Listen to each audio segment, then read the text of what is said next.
Hi guys, happy day. இன்னைக்கு நம்ம பார்க்க போறது miss night and day episode number 2. Episode ஸ்டார்ட்ல ஹீரோனுக்கு ஒரு கனவு வரும். சின்ன பொண்ணா இருக்கிற ஹீரோயின் ஆன்ட்டியை பக்கத்துக்காக போவாங்க. அந்த ஆன்ட்டி கிட்ட தான் அந்த பூனைக்குட்டி இருக்கும். இந்த பூனை கூட ஒரு நியூஸ் பேப்பர்ல மிஸ்ஸிங் போஸ்டரை பார்த்துட்டு இருந்ததே, அது இந்த ஆன்ட்டியோடது தான். கனவு கலைஞ்சு ஹீரோனை எந்திரிக்க, அப்ப அந்த பூனை அந்த பக்கம் போற மாதிரி இருக்கும். அந்த பூனைக்குட்டியோடைய பில் சவுண்ட் கேட்டு ஹீரோயின் பரன் மேல இருக்கிற இடத்துக்கு போவாங்க. அந்த ஸ்டோரேஜ் ரூம்ல தான் இந்த நியூஸ் பேப்பரும் இருக்கும். அப்ப ஒரு பிளாஷ்பேக். ஹீரோயின் ஆன்ட்டின்னு கூப்பிட்டவங்க ஹீரோயினோட சொந்த ஆன்ட்டி, ஹீரோயின் அம்மாவுடைய சிஸ்டர். அவங்க காணாம போனதும் ஹீரோயின் அம்மா மிஸ்ஸிங் கம்ப்ளைண்ட் கொடுக்கறதுக்காக போவாங்க. ஆனா போலீஸ் ஸ்டேஷன்ல டக்குன்னு அடல்ட் மிஸ்ஸிங்னு கேஸ் எடுக்க மாட்டாங்களாம். அது மட்டும் இல்லாம ஹீரோயின் அம்மாவுடைய சிஸ்டர் கிட்ட இருந்து மெசேஜ் வேற வந்துதான். அந்த மெசேஜ் வந்த பிறகுதான் ஹீரோயின் அம்மாக்கு டவுட்டே வந்திருக்கு. ஆனா போலீஸ்க்கு டவுட் வரல, வெயிட் பண்ண மட்டும் சொல்வாங்க. எப்படியும் தான் சிஸ்டர் திரும்பி வந்துருவாங்கன்னு ஹீரோயின் அம்மா நம்பிக்கை மட்டும் விடல. ஆனா இது வரைக்கும் அவங்க கிடைக்கல. அடுத்த நாள் 6 ஆகிறதுக்கு முன்னாடியே ஹீரோயின் ரெடி ஆயிடுவாங்க. இவ்ளோ ஃபாஸ்டா எங்க போற, சாப்பிட்டு போன்னு ஹீரோயின் அம்மாவை இழுத்துட்டு போக 6 ஆகிடும். ஐயோ எனக்கு லேட் ஆயிடுச்சுன்னு அப்பாவை இடிச்சு தள்ளிட்டு ஹீரோயின் ஓடுவாங்க. அப்பாவும் புரியுது ஃபர்ஸ்ட் டே, அதுக்காக பித்தப்பனை இப்படியே தள்ளி விட்டு ஓட்டுறது. அம்மாவும் சரி விடுங்க, அவ சிவில் சர்வெண்ட் ஆயிட்டன்னு பெருமையா சொல்லிட்டு இருப்பாங்க. பாட்டியான ஹீரோயின் தன்னோட ஃபர்ஸ்ட் டே ஒர்க்குக்கு போவாங்க. செம்ம ஜாலியா இருப்பாங்க. ஹீரோயின் மாதிரி நிறைய தாத்தா பாட்டியும் அங்க ஜாபுக்கு வந்திருப்பாங்க. இந்த தாத்தா ஒரு டிடெக்டிவ். 2வது இருக்கிற தாத்தா பேரு ஷின். 3வது இருக்கிற பாட்டி பேரு மிஸ்னா. இந்த டெபுட்டி சீஃபும் மிஸ்னாவை பார்த்து அழகா இருக்கீங்க, அப்போ சின்ன வயசுல நிறைய பேரை சுத்த விட்டுருப்பீங்கல்ல, இப்படி அவரு கிண்டல் அடிக்க மிஸ்னாக்கு கோவம் வந்துரும். இதுக்கு பேரு ஹராஸ்மெண்ட். ஏன் உங்களுக்கு தெரியாதா? நீங்க படிச்சவங்க தானே, இப்படி உருன்னு பேசுவாங்க. அடுத்ததா நிக்கிற தாத்தா ஒரு சோல்ஜர். அவருக்கு கால் கொஞ்சம் சரியில்லை, ஒழுங்கா நடக்க முடியாது. லாஸ்டா நிக்கிறது நம்ம ஹீரோயின். இந்த கூட்டத்திலே ஹீரோயின் தான் எங்கு ஹையஸ்ட் ஸ்கோரு ஃபேமஸான பாட்டி ஜுன். இப்ப எல்லாருக்கும் பேட்ச் ப்ரொவைட் பண்ணி போட்டோ எடுத்துப்பாங்க. இவங்களுக்கு கொடுக்கப்பட்ட ஜாபு கிளீனிங் ஜாபு. இந்த மொத்த பில்டிங்கும் கிளீன் பண்ணணும். அது மட்டும் இல்ல, இன்னைக்கு புதுசா ஒரு ப்ராசிக்யூட்டர் வராராம். அவரோட ரூமை ஸ்பெஷலா கிளீன் பண்ணணும்னு சொல்ல, ரைட்டு ஃபர்ஸ்ட் ஜாபு பண்ணிடுவோன்னு ஹீரோயினும் கிளீனிங்க ஸ்டார்ட் பண்ணுவாங்க.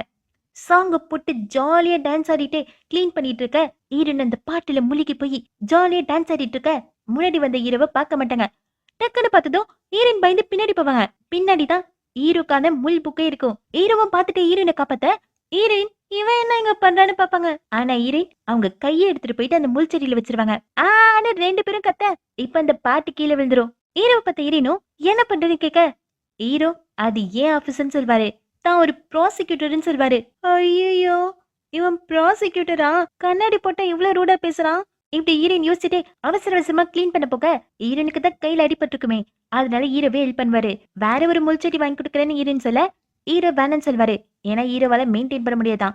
அந்த கேக்டஸ குப்பையில போட்டுருவாரு. இவர் ரொம்ப ஸ்ட்ரிக்ட் ஆபீசர் போலன்னு ஹீரோயினும் வேகமா கிளீன் பண்ணிட்டு இருப்பாங்க. இப்போ ஒவ்வொரு முள்ளா தன் கையில இருந்து எடுத்துட்டு இருப்பாங்க. ஹீரோவை பத்தி யோசிச்சுட்டே இவன் தான் நம்ம மீட் பண்ணமா, ரொம்ப ரூடா இருக்கா, ஏன் வேற வேலையும் எனக்கு கிடைக்கலையா, எதுக்கு ப்ராசிக்யூட்டர் ஆனா, எதுக்கு நான் ஒர்க் பண்ற பிளேஸ்க்கு வந்தான், அது மட்டும் இல்லாம நான் கிளீன் பண்ற 3rd ஃப்ளோர்ல, என்ன கொடுமைடா. இப்படி ஹீரோயின் புலம்பிட்டு இருக்க அங்க வந்து மிஸ்னா அவங்களுக்கு என்ன பிரச்சனையோ ஒண்ணுமே இல்லாத விஷயத்துக்கு ஹீரோயினை திட்டிட்டு போவாங்க. எங்க ஹீரோட ஃப்ரெண்டு ஹீரோக்கு கால் பண்ணி பேசிட்டு இருப்பாரு. இவனோ சியோல இருந்து ப்ராசிக்யூட்டர் இங்க டிரான்ஸ்பர் ஆகி வரானா.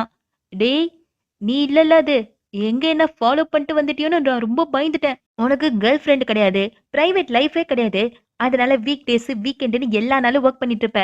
உன் கீழே வேலை செய்யறவங்களுக்கு ஒர்க்கா போட்டு தள்ளுவ.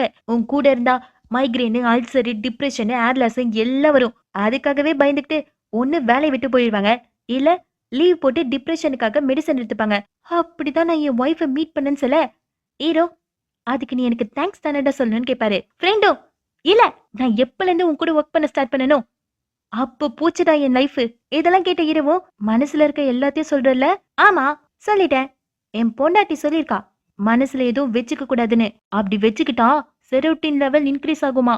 இப்படி அவன் சொல்லிட்டு இருக்கும் போதே ஹீரோ காலை கட் பண்றவாரு. பிஸியா இருப்பான். அவன் வேற நான் இல்லாம அவனுக்கு வேலையே ஆகாதுன்னு சொல்வான். எங்க இங்க வந்துட்டானோ நான் பயந்துட்டேன்னு ஃப்ரெண்ட சிரிச்சிட்டு இருக்க அப்பதான் ஹீரோவோட நேம் பிளேட்ட பாப்பான். அவன் சிரிப்பு அந்த இடமே போயிடுச்சு. நெக்ஸ்ட் சீன்ல ஹீரோயின் அப்பா போர்க்கு சமைச்சு குடுக்கற ஷாப்ல இருப்பாரு. பக்கத்திலேயே அவரோட ஃப்ரெண்டு ஜுங்கு, இவரு ஒரு வீடு புரோக்கர். ஹீரோ அப்பாவுடைய ஷாப்பும் அவர் தான் ரெண்டுக்கு விட்டுருப்பாரு. இப்ப ஹீரோ இந்த ஜுங்க மீட் பண்றதுக்காக தான் வந்திருப்பாரு. ஏன்னா ஹீரோக்கு இப்பவே ஒரு வீடு வேணுமா. ஜுங்கு உங்க மேல எனக்கு ஒரு பேட் எனர்ஜி வருது, பேய்னா பயமா. ஹீரோ எனக்கு பேய் மேல நம்பிக்கையும் இல்ல பயமும் இல்லைன்னு சொல்ல சூப்பரு, வாங்க போலன்னு அப்பாயின்மெண்ட் காட்டுறதுக்காக கூட்டு போவான். ஹீரோயின் அப்பவும் பின்னாடியே போவாரு. இந்த வீட்டுக்குள்ள வந்தாலே ஒரே பேட் ஃபீலிங்கா இருக்குன்னு சொல்ல பதறி போய் ஜுங்கும் ஷூ ஷூ ஷூன்னு வாய் அடக்குவான். ஆனா இருக்குதான் எந்த நம்பிக்கையும் இல்லையே. ஓகே சொல்லிட்டு சைன் போடுறதுக்கு ஹீரோ ரெடி ஆயிடுவாரு. அப்பவும் ஹீரோயின் அப்பா இருள் சூழ்ந்த இந்த இடத்துக்கு வர வைக்கிறேன்னு கையை நீட்ட ஜுங்கு அவர் பொண்டாட்டி அடிச்சடிச்சு மண்டைய உடைச்சாங்க. அதனாலதான் அவர் லூஸ் ஆயிட்டாரு. அவரு சொல்றதெல்லாம் கேட்காதீங்கன்னு வாங்க சைன் போடலான்னு கூட்டு போவாரு. அடுத்ததா ஒரு பொண்ணு கட்டுப்பாங்க. இவ பேரு டோடோ, கண்டென்ட் கிரியேட்டர், ஹீரோயினோட பெஸ்ட் ஃப்ரெண்ட். அவ உசுர கொடுத்து பேசிட்டு இருந்தா ஹீரோயின் அசால்ட்டா வந்து அவங்க வேலையை பார்த்துட்டு இருப்பாங்க. டூடுவும் லைவ கட் பண்ணி என்னாச்சுன்னு கேட்க ஹீரோயின் ஒண்ணு இல்லைன்னு சொல்லுவாங்க. டூடுவும் உனக்கு ஜாப் கிடைச்சது நினைச்சே எனக்கு மயக்கமா வருதுடி சொல்ல, ஆனா ஹீரோனுக்கு மட்டும் தானே தெரியும் ஹீரோனுக்கு கிடைச்ச ஜாப் பப்ளிக் சர்வீஸ் இன்டர்ன் ஜாப்னு. ஹீரோனும் நைஸா தன் ஃப்ரெண்டு கிட்ட இந்த சோசியல் மீடியால எல்லாம் மேக்கப் போட்டு 30 வயசு கம்மியாக்குவாங்களே அந்த மாதிரி ஏதாவது மேக்கப் இருக்கான்னு கேட்க அதுக்கு ஹீரோனோட ஃப்ரெண்டும் நீ செத்து போய் திரும்பி வந்தாதான் அந்த மாதிரி நடக்கும்னு சொல்வா. உங்க அம்மாக்கு மேக்கப் மேல இன்ட்ரெஸ்ட் இல்ல, அப்புறம் யாருக்காக கேக்குறேன்னு டோடுவும் கேட்க வேற யாருக்காக ஹீரோயின்காக தான் ஹீரோயின் கேட்பாங்க. ஆனா அதுதான் சொல்ல முடியாதே. இப்போ இங்க ஹீரோயின் வந்ததுக்கான காரணம் அந்த பூனை மிஸ்ஸிங் போஸ்டர் குடுக்கறதுக்காக. அவளும் வாங்கி சப்ஸ்கிரைபர் கிட்ட காட்டுவா. அப்ப ஹீரோயினும் அந்த பேய் வீட்டுல லைட் எரிஞ்சதே என்ன விஷயம் கேட்க ஒரு நியூ டெனன்ட் வந்திருக்காங்களாம். என் அப்பா தான் கோத்து விட்டுட்டாருன்னு சொல்வா. ஜுங்கு டோடோவோட அப்பா. டோடோவோட வீட்டுக்கு கீழே தான் ஹீரோவோட வீடு. 303 ரூம். ஹீரோவால தூங்கவே முடியாது. ஏதோ கெட்ட கனவு வரும். அப்போ தண்ணி சொட்ட சத்தம் கேட்கும். ஹீரோவும் போய் செக் பண்ணி பார்க்க ஆனா சத்தம் மட்டும் தான் கேக்குது, தண்ணி சொட்டல. சரி டேப்லெட் போடலான்னு இரு போக அப்ப லைட் எல்லாம் ஃபிளிக்கர் ஆகும். என்ன இது நாம தான் ஆன் பண்ணலேன்னு இரவும் பார்க்க அந்த லைட் மட்டும் ஃபிளிக்கர் ஆகிட்டே இருக்கும். விட்டு விட்டு எரியும். என்ன நடக்குதுன்னு ஹீரோக்கு சுத்தமா புரியல. ஹீரோவும் டேப்லெட் போட்டு லைட் மியூசிக் போட்டுட்டு கண்ணு முன்னா கனவுல ஜுங்கு தான். ஜுங்கு சொன்னது மட்டும் தான் ஞாபகம் வரும். உங்களை சுத்தி பேட் எனர்ஜி இருக்கு, உங்களுக்கு பேய்னா பயமா இப்படி கேட்கறது திரும்பி திரும்பி வர எங்க இருந்து தூங்குறது, ஒர்க்ல கான்சென்ட்ரேட் பண்ணுவோன்னு ஹீரோ ஒர்க் பண்ண ஸ்டார்ட் பண்ணுவாரு. காலையில ஹீரோ அந்த இடத்தையே சுத்தி எவ்வளவு நேரம் ஆகுதுன்னு டைம் பார்த்துட்டு இருப்பாரு. ஹீரோயின் அவங்க மிஸ் ஆன ஏர்பேடை தேடிட்டு இருப்பாங்க. அந்த ஏர்பேட்டை தான் ஹீரோ உடைச்சிருவாரு. தெரியாம தான் உடைப்பாரு. அதை பார்த்ததும் ஹீரோ கண்டுபிடிச்சிருவாரு. நேற்று தான் ஹீரோயின் ஒரு டான்ஸ் ஷோ பண்ணாங்களே அவங்களோடது தானே. இங்க இந்த டிடெக்டிவ் தாத்தா ஒரு சிகரெட்டை கண்டுபிடிப்பாரு. 20 வருஷம் எக்ஸ்பீரியன்ஸ். தன்னை சுத்தி இருக்கவங்க எல்லாம் கிரிமினல் தானே டிடெக்டிவ் தாத்தாக்கு எண்ணம். அந்த சிகரெட் எடுத்துட்டு போயிட்டு இது நீ பிடிச்ச சிகரெட் தானே, உன் பிராண்டும் இந்த பிராண்டும் சேம் அப்படின்னு சொல்லி ஷின் தாத்தா கூட சண்டை போட்டுட்டு இருப்பாரு. ஷின் தாத்தா பத்தி சொல்லணும்னா வெக்கம் மானம் சூடு சொன்ன எதுவும் இல்லாத ஒரு கைண்டான தாத்தா. வீக்கா இருக்கவங்க கிட்டதான் தன்னோட ஸ்ட்ரென்த்தை காட்டுவாரு. இவங்க 2 பேரும் இப்படி சண்டை போட்டுட்டு இருக்க சின்ன பசங்க மாதிரி சண்டை போட்டுக்கிறாங்கன்னு மிஸ்னாவும் நினைப்பாங்க. மிஸ்னா ஆளக்கானவங்க, ஆனா கொஞ்சம் அறிவை யூஸ் பண்ண மாட்டாங்க. இவங்க கிட்ட யாரும் அவங்களோட பாஸ்ட பத்தி கேட்க கூடாது. அட நானும் பார்த்துட்டே இருக்கேன் சண்டைய போட்டீங்கன்னு இந்த சோல்ஜர் தாத்தாவும் அவரோட சப்போர்ட் ஸ்டிக்கை வச்சு டுங்கு டுங்கு நடிக்க அவரையும் பிடிச்சி தள்ளி விட்டுருவாரு இந்த டிடெக்டிவ் தாத்தா. இந்த சோல்ஜர் தாத்தா பத்தி சொல்லணும்னா டிசபிலிட்டி கோட்டையில தான் ஜாப் கிடைச்சிருக்கும்.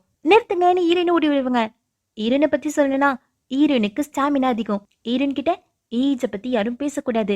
ஹீரோயின் சிக்னல் கொடுத்ததுனால இவங்க எல்லாரும் எஸ்கேப்பு. எதுவுமே தெரியாத மாதிரி கிளீன் பண்ணிட்டு இருப்பாங்க. அந்த பக்கம் வந்த ஒர்க்கர் போன பிறகு மறுபடியும் சண்டை போட ஆரம்பிச்சிருவாங்க. அப்ப மிஸ்னா குப்பையை கொட்டி ஷின் தாத்தாவை பார்த்து நீ தானே அவர் ஃபர்ஸ்ட் பஞ்ச் பண்ண, ஒழுங்கா டின்னரை வாங்கி கொடுத்து இந்த சண்டையை முடின்னு சொல்ல ஷின் தாத்தா ஒத்துக்க மாட்டாரு. எங்க பாரு சிசிடிவி கேமராலாம் இருக்குது, உனக்கு இந்த வேலை வேணுமா வேணாமான்னு கேட்க அப்பவும் ஷின் தாத்தா நான் விக்டிம், என்னால இதெல்லாம் அக்செப்ட் பண்ண முடியாது. சரி பீஃப்லாம் வாங்கி கொடுக்க முடியாது, வேணா பன்னிக்கறி வாங்கி தரேன் சண்டையை முடிச்சிருவாரு. இங்க ஜின்னு அவனுக்கு ஐ பேக் வந்துருச்சான். அதை நினைச்சு அவன் கவலைப்பட்டு இருப்பான். ஆமாண்டா நீ பண்ண வேலைக்கு ஒழுங்கா 2 வருஷம் எங்கேயாவது போயிட்டு வான்னு அந்த செக்ரட்டரி சொல்ல இப்போ ஈரன் ஆபீஸ்க்கு முன்னாடி அவ்வளோ கூட்டம். எல்லாம் ஜின்னோட ஃபேன்ஸ் தான். என்னன்னு பார்த்தா ஈரன் ஆபீஸ்ல தான் பப்ளிக் சர்வீஸ் ஒர்க்கரா அவன் வேலை செய்ய போறானா. இவன் என்ன பிரச்சனைன்னு மாட்டினானா இல்லீகல் ட்ரக் யூசேஜ். அந்த ஸ்கேண்டல் அமுங்கணும் தான் இவனை 2 வருஷம் டீம்ல இருந்து துரத்தி விட்டாங்க. அப்ப ஈரன் அந்த கூட்டத்துக்கு தூரமா பிளாக் ட்ரெஸ் போட்டுட்டு மாஸ்க் போட்டுட்டு சந்தேகப்படுற மாதிரி ஒரு ஆள் நிக்கிறத பாப்பாங்க. கொஞ்ச நேரத்துலயே ஹீரோவும் ஆபீஸ்க்கு வந்துருவாரு. பின்னாடி அந்த ஜின்னும் வருவான். ஹீரோவும் அந்த பிளாக் மாஸ்க் போட்டவனை நோட் பண்ணுவாரு. ஜின்னு கிட்ட ரிப்போர்ட்டர்ஸ்ல கேள்வி கேட்டுட்டு இருக்க அப்போ அந்த பிளாக் மாஸ்க் போட்டவன் அட்டாக் பண்ண வருவான். ஹீரோனும் அவங்க மாப வச்சு பட்டுன்னு ஒண்ணு கொடுக்க அவன் கையில இருந்த ஆசிடு காத்துல பிறந்து ஹீரோனை நோக்கி வரும். ஐயோ என் 20s இப்படியா முடியணும்னு ஹீரோனை யோசிக்க அப்ப ஹீரோட என்ட்ரி. ஹீரோ தன்னோட கொடியை வச்சு ஹீரோனை காப்பாத்த பாட்டிக்குள்ள இருக்கிற பியூட்டி லைட்டா இம்ப்ரெஸ் ஆயிடுவாங்க. ஹீரோ ஆபீசர் செஞ்ச சாகசத்தினால எல்லா பொண்ணுங்களும் ஹீரோவை பத்தி தான் பேசிட்டு இருப்பாங்க. ஹேண்ட்ஸமா இருக்கான், சூப்பரா இருக்கான், என் டைப் தானே பேசிட்டு இருக்க. ஒட்டிக்கிட்டு இருந்த ஹீரோயினுக்கு பிளஷ் ஆகும். ஆனா அங்க இருந்த ஒரு பொண்ணு நக்கல்ல சிரிப்பா. ஹீரோ பத்தி நீங்க அப்படியே நினைக்கிறீங்க? அவன் நல்ல பையன்தான். ஆனா வேலன் வந்தா அவன் வேற மாதிரி. ஒரு நாளைக்கு 20 மணி நேரம் ஒர்க் பண்ணுவான். அவன் ஒர்க் பிளான் ஏதாவது சொதப்பிக்குச்சுன்னா அவ்வளவுதான், முடிஞ்சது. அவனுக்குன்னு சோஷியல் லைஃப் எதுவும் இல்ல. அவன் பிரைவசில யாராவது இன்டர்ஃபியர் பண்ணா பாவம் அவங்கதான். இப்படி சொல்ல ஹீரோ நமக்கு வேணான்னு ஹீரோயின் முடிவு எடுத்துருவாங்க. ஆனா ஹீரோயினை தேடி அந்த ரெஸ்யூம் எடுத்துட்டு ஹீரோ தேடிட்டு இருப்பாரு. ஹீரோயினமோ ஹீரோயினுக்கு கால் பண்ணி உன்னை தேடி யாரும் வந்திருக்காங்கன்னு சொல்ல ஹீரோயின் யாருன்னு கேட்பாங்க. ஹீரோ நேம கேட்டவுடனே ஹீரோனை வேக வேகமா கிளீன் பண்ணிட்டு சைக்கிள் எடுத்துட்டு போக ஹீரோயின் போறத தாத்தா பாட்டிங்க பாப்பாங்க. அவங்கதான் பிளான் பண்ணி வச்சிருந்தாங்களே இன்னைக்கு நைட் டின்னருக்கு போலான்னு. ஹீரோயினுக்கு என்ன ஸ்டாமினான்னு பாத்துட்டு இருப்பாங்க. ஹீரோயின் வராததுனால மிஸ்னா நானும் வரலன்னு சொல்லிடுவாங்க. சென்தாத்தாவும் பொண்ணுங்க போனா போட்டோம் நாம போலன்னு சொல்ல முடியாதுன்னு டிடெக்டிவ் தாத்தா போயிடுவாரு. சரி நாம போலன்னு சோஜ தாத்தா சொல்ல சென் தாத்தாக்கு மூடே போச்சு. இவங்களாம் போன என்ன? சோஜ தாத்தாக்கு ஒரு அன்பான பொண்ணு இருக்கா. அவ கூட டைம் ஸ்பெண்ட் பண்றதுக்காக அவரு போயிடுவாரு. ஈடு நம்மவும் கத்திய வச்சு விளையாடிட்டு இருக்க அத பாக்குறதுக்கு லைட்டா பயமா தான் இருக்கு. எப்படி என் பொண்ணு தெரியும்னு ஈடு நம்மவும் கேட்க ஹீரோ வேலை பார்க்கும்போது பார்த்துதான் சொல்வாரு. என்ன வேலைன்னு ஈடு நம்மவும் கேட்க சிவில் சர்வெண்ட்னு ஹீரோ சொல்ல ஆஹா சிவில் சர்வெண்டா சூப்பர்னு ஹீரோ நம்மளோட டோனே சேஞ்ச் ஆகும். இப்ப ஹீரோக்காக காஃபிலாம் கொடுப்பாங்க. இங்க ஹீரோனும் ஹீரோ ஏதாவது உளறிட்டு போறாருன்னு தாம் பாட்டின்றத மறந்து பஸ் எல்லாம் ஓவர்டேக் பண்ணி ஃபாஸ்டா சைக்கிள் ஓட்டுவாங்க. ஹீரோயின் வேலை பார்க்குற இடத்துல தான் நீங்களும் வேலை பார்க்குறீங்களான்னு கேட்க ஹீரோனுக்கு வேலை கிடைச்சிச்சான்னு ஹீரோக்கு ஆச்சரியமா இருக்கும். நீங்க என்ன டிபார்ட்மெண்ட்னு ஹீரோ நம்ம கேட்டுட்டு இருக்கும் போதே தாம் பாட்டியா இருக்கிறத மறந்து ஹீரோனே அங்க வந்துருவாங்க. ஏய் நீ தானே ஹீரோ நம்மவும் துரத்த ஐயோ இத வந்துட்டோமேனு ஹீரோனு வேக வேகமா போய் ட்ரெஸ் சேஞ்ச் பண்ணிட்டு இருப்பாங்க. 6 மணி ஆயிடும். அதனால ஹீரோயின் சின்ன பொண்ண மாற அம்மா ஹீரோகிட்ட பேசக்கூடாதுன்னே ஹீரோவை தனி கூட்டிட்டு வருவாங்க. நல்ல வேலை ஹீரோனை பத்தி ஹீரோ எதுவும் சொல்லல. ஆனா ஹீரோனோட அம்மா இவங்க 2 பேரும் தப்பா நினைச்சுப்பாங்க. அந்த பக்கம் ஜுங்கும் ஹீரோன் அப்பாவை கூப்பிட்டு காட்ட ஹீரோன் அப்பா ஹீரோவை பார்த்தோன்னே இவன் அந்த அப்பார்ட்மெண்ட்ல இருக்கிறவன் தானே, இவன் என்னத்துக்கு என் பொண்ணு கிட்ட பேசிட்டு இருக்கான்னு நான் போய் பாக்குறேன்னு போக ஜுங்கு தடுத்துருவான். உன் பொண்ணுக்கு லவ் லைஃபே இருக்க கூடாதடா கம்மனருன்னு சொல்லிடுவான். ஹீரோ வந்தது அவரோட டாக்குமெண்ட்டை வாங்கறதுக்காக. ஹீரோனோ நீங்க கால் பண்ணிருக்கலாம்லன்னு சொல்ல நான் கால் பண்ணலையா? உனக்கு எத்தனை தடவை கால் பண்ண தெரியுமா? 27 தடவை கால் பண்ண. ஆனா நீ கால் அட்டன் பண்ணி என்ன திட்டுன்னு திட்டின. நான் எவ்வளவு காயப்பட்ட தெரியுமா? என் நம்பரை வேற பிளாக் பண்ணிட்டேன்னு சொல்ல ஹீரோனோ நான் அப்படி பண்ணனா? நீங்க ஏதாவது ராங் நம்பருக்கு கால் பண்ணிருப்பீங்க. ஹீரோவே நம்பரை கட்டுவாரு. ஹீரோன்னு செக் பண்ணி பார்க்க அப்பதான் ஹீரோனுக்கு ஞாபகம் வரும். அன்னைக்கு ஹீரோவை தான் திட்டுன்னு திட்டிருக்கோன்னு. நான் எக்ஸ்பிளைன் பண்றேன்னு ஹீரோன்னு சொல்ல அதெல்லாம் ஒண்ணு வேணாம் பேப்பரை கொடுன்னு ஹீரோ கேட்பாரு. சரி வாங்கன்னு ஹீரோனும் வீட்டுக்கு கூட்டிட்டு போவாங்க. அம்மாக்கு சந்தோஷம் தாங்கல. பொண்ணோட லைஃப் செட்டில்டுன்னு நினைப்பாங்க. ஆனா இங்க ப்ராப்ளம் என்னன்னா ஹீரோன் தான் அந்த டாக்குமெண்ட் எல்லாம் கொளுத்திட்டாங்களே. அது ஞாபகம் வந்து ஹீரோ கிட்ட போய் சாரி சொல்ல ஹீரோவும் ஃபர்ஸ்ட் என் எமோஷன்ஸோட விளையாடினேன், இப்போ என் ஒர்க்கோட விளையாடுறியா? ஹீரோனும் நான் இதை ஃபிக்ஸ் பண்றேன் ரெஸ்பான்சிபிலிட்டி எடுத்துக்கிறேன்னு சொல்ல ஹீரோ வேணான்னு சொல்வாரு. நீ ரெஸ்பான்சிபிலிட்டி எடுக்கிற பொசிஷன்ல இல்லைன்னு சொல்வாரு. ஹீரோனும் ஏன் என்ன ஒரு ஸ்கேமர் ஏமாத்திட்டான் அதனால நான் முட்டாள்னு நினைக்கிறீங்களா? இன்ஃபியாரிட்டி காம்ப்ளெக்ஸ்ன்னு ஹீரோவும் சொல்ல ஹீரோயின் ஒரு புக் சென்டருக்கு கூட்டு போவாங்க. அன்னைக்கு மழை பெஞ்சதுனால கொஞ்சம் புக்ஸ் நெருப்புல இருந்து தப்பிச்சிருக்கும். அந்த புக்ஸ் எல்லாம் ஹீரோயின் புக் சென்டருக்கு போட்டிருப்பாங்க. அங்க ஏதாவது டாக்குமெண்ட் இருக்கான்னு தேடிதான் ஹீரோயின் போவாங்க. என்னதான் ஹீரோயின் ட்ரை பண்ணாலும் ஹீரோக்கு அதெல்லாம் டைம் வேஸ்ட்னு தான் தோணுது. ஹீரோயின் எனக்கு புக்கெல்லாம் எங்க இருக்குன்னு நல்லா தெரியும்னு டைலாக்லாம் விடுவாங்க. ஆனா அந்த புக்கு தேடுறது ரொம்ப கஷ்டமா இருக்கும். ஹீரோயின் மேலேயே செக் பண்ணிட்டு இருக்கிறதுனால கீழே இருக்க புக்கெல்லாம் தட்டும். ஹீரோனுக்கே தெரியாம கீழே இருக்க புக்கெல்லாம் தள்ளி ஹெல்ப் பண்ணுவாரு. டைமும் போயிட்டே இருக்கும். 30 நிமிஷமா ஹீரோயின் ஒரே ஷெல்ஃபை பார்த்துட்டு இருப்பாங்க. கன்ஃபியூஸ் ஆகி திருப்பி பார்த்த ஷெல்ஃபே பார்த்துட்டு இருப்பாங்க. இதெல்லாம் ஹீரோ சொல்ல ஹீரோனும் ஹெல்ப் பண்ண தெரியல ஆனா கோர மட்டும் நல்லா சொல்றான். அப்ப ஹீரோயின் ஒரு புக்கை எடுக்க அந்த புக் ஹீரோயின் மேல விழ வர ஹீரோ கட்டி பிடிச்சு காப்பாத்துவாரு.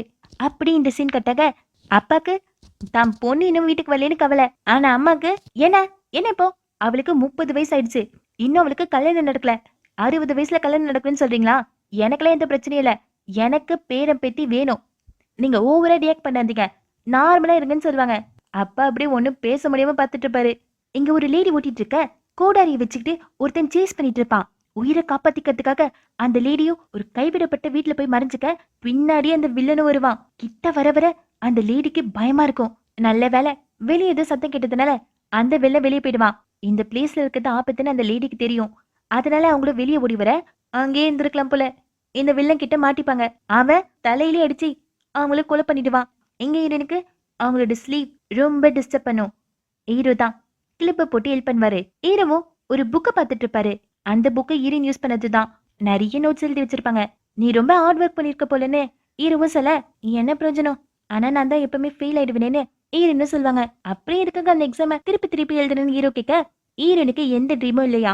அதனால அவங்க அம்மாவோட ஆசை நிறைவேற்றதுக்காக தான் இந்த சிவில் சர்வெண்ட் எக்ஸாமை எழுதிருப்பாங்க. இதை கேட்ட ஹீரோவும், எனக்கு உன்னை பார்த்தா ஜெலஸா இருக்கு, எனக்கு உன்ன மாதிரி எந்த கனவும் இல்லாம லைஃப் வாழணும்னு ரொம்ப ஆசை. ஏறினோ, ஓ இப்படி கூட கிண்டல் அடிக்கலாமா. ஹீரோவை லைட்டா ஸ்மைல் பண்ண, அப்பதான் ஹீரோயின் ஹீரோ கையில இருக்க புக்க பாப்பாங்க. இது எங்க இருந்து எடுத்தீங்கன்னு கேட்க, ஹீரோ அந்த செல்ஃப்ல தான் எடுத்தேன்னு கை கட்டுவாரு. அட பாவி, இவ்வளவு நேரமா தேடிட்டு இருக்க, சொல்லிருக்க கூடாதானே. ஹீரோயினும் போயிட்டு அங்க தேட ஹீரோவோட டாக்குமெண்ட் கிடைச்சிரும். ஆனா திரும்பி பார்த்தா ஹீரோ இல்ல. ஹீரோ ஒரு காலை பேசிட்டு வெளியே போயிடுவாரு. எங்க வந்திருப்பாருன்னா இந்த கொலை நடந்த இடத்துக்கு தான் வந்திருப்பாரு. அந்த இடத்துக்கு வரும்போது ஹீரோ ஒரு பிளாஷ்பேக்க நினைச்சு பாப்பாரு. ஹீரோவோட அம்மாவும் இப்படிதான் இறந்து போயிருப்பாங்க. இந்த கொலைகான ஒரு பாடி பார்ட்டை மட்டும் கீழே போட்டு போயிருக்கான். அதை பார்த்துதான் இந்த போலீஸ் ஃப்ரெண்டு ஹீரோக்கு கால் பண்ணிருப்பாரு. ஏன்னா ஹீரோ ஃபர்ஸ்ட் சொல்லி வச்சிருப்பாரு, இந்த மாதிரி ஏதாவது மோசமான கொலை நடந்ததுன்னா எனக்கு கால் பண்ணுன்னு. ஹீரோ வந்தது ஹீரோ ஃப்ரெண்டோட சீனியருக்கு பிடிக்கல. ஏன்னா ஹீரோ டிபார்ட்மெண்ட் சேர்ந்தவர் இல்லல. அதனால ஹீரோவும் அங்க இருக்கிற பிளட் ட்ராப் எல்லாம் ஃபாலோ பண்ணிட்டு போக தண்ணி ஓடுற இடத்துக்கு போவாரு. அந்த இடத்துல தான் அந்த கொலைக்காரன் கொலையே பண்ணிருப்பான். இங்க ஹீரோக்காக வெயிட் பண்ணிட்டு இருப்பாங்க. ரொம்ப நேரம் வெயிட் பண்ண முடியாதுல்ல, சரி ஹீரோக்கு மெசேஜ் பண்ணிடலான்னு இப்படி ரூடா மெசேஜ் பண்ணணும்னு ஹீரோயின் யோசிச்சுட்டு இருப்பாங்க. நான் வெயிட் பண்ணி பார்த்தேன், நீங்க வரல, நான் போறேன், நாளைக்கு டாக்குமெண்ட் கொடுக்குறேன்னு ஹீரோயின் மெசேஜ் பண்ணிட்டு போவாங்க. இங்க கிரைம் ஸ்பாட்ல இருக்க ஹீரோ இந்த தண்ணிக்கு ஆப்போசிட் சைட்லயும் பிளட் ட்ராப் இருக்கிறத பாப்பாரு. அந்த கில்லர் அங்கதான் ஒளிஞ்சிட்டு இருக்கான். ஹீரோ தான் அந்த இடத்த சுத்தி சுத்தி ஓடி டைம் எல்லாம் நோட் பண்ணி வச்சிருப்பாரு. ஒரு அடல்ட்டால ஆள் நடமாட்டம் இருக்கும்போது அவன் எஸ்கேப் ஆகிறது ரொம்ப கஷ்டம். அவன் மிஸ்டேக்கை சரி பண்றதுக்கு இங்கதான் இங்கேருந்து ஒளிஞ்சிருக்கணும்னு ஹீரோ கெஸ் பண்ண, அவன் அங்கதான் ஒளிஞ்சிட்டு இருக்கான். ஹீரோவை பார்த்துட்டு தான் இருப்பான். ஹீரோ மட்டும் வந்தா அட்டாக் பண்ணிடலான்னு ரெடியா இருப்பான். ஹீரோவை இந்த கில்லரை தேடிட்டு இருப்பாரு. அவரு பாத்துருவாரு. அவன் அங்க ஓட்டிட்டு தான் இருப்பான். கில்லர் ஓடுறதுதான் பாப்பாரு. அவன் ஓடி போய் கார்ல இருப்பான். ஹீரோவை சேஸ் பண்ணிட்டு பின்னாடி போக, ஆனா 2வது எபிசோட்ல எப்படி வெல்ல மாட்டுவான். அவன் போற திசையில தான் ஹீரோயின் வரணும்னு ஹீரோயினுக்கு கால் பண்ணா நாட் ரீச்சபிள். ஹீரோ சேஸ் பண்ணிட்டு இருப்பாரு. அவன் ரோட் வழியா போனா ஹீரோ மலைமலையா ஏறி போயிட்டு இருப்பாரு. இங்க ஹீரோனும் என்ன இவ்ளோ வேலை வாங்கி இத வாங்காம கூட போயிருக்கான். என்னதான் இதுல இருக்கும்னு ஓபன் பண்ணி பார்த்தா காணாம போனவங்களுடைய கேஸ் டீடைல்ஸ் இருக்கும். இந்த டயோரி வில்லேஜை சுத்தி காணாம போனவங்களுடைய டீடைல்ஸ். ஹீரோயின் அந்த வில்லேஜுக்கு 1 கிலோமீட்டர் டிஸ்டன்ஸ்ல நின்றுட்டு இருப்பாங்க. ஹீரோ 1.5 கிலோமீட்டர் டிஸ்டன்ஸ்ல நின்றுட்டு இருப்பாரு. ஹீரோனும் அந்த மிஸ்ஸிங் டீடைல்ஸ் எல்லாம் பாத்துட்டு இருக்க, ஹீரோயின் கிட்ட பாத்துருவாரு. அப்ப அந்த வில்லனோட கார் ஹீரோனை இடிக்கிற மாதிரி ஃபாஸ்டா வர, ஹீரோயின் பேர் கத்தி கூப்பிட ஹீரோயின் கையில இருந்த பேப்பர்லாம் பறக்கும். அதோட இந்த எபிசோட் முடியுது. சப்ஸ்கிரைப் பண்ணவங்க சேனல் சப்ஸ்கிரைப் பண்ணி வச்சுக்கோங்க. Bye bye, have a nice day.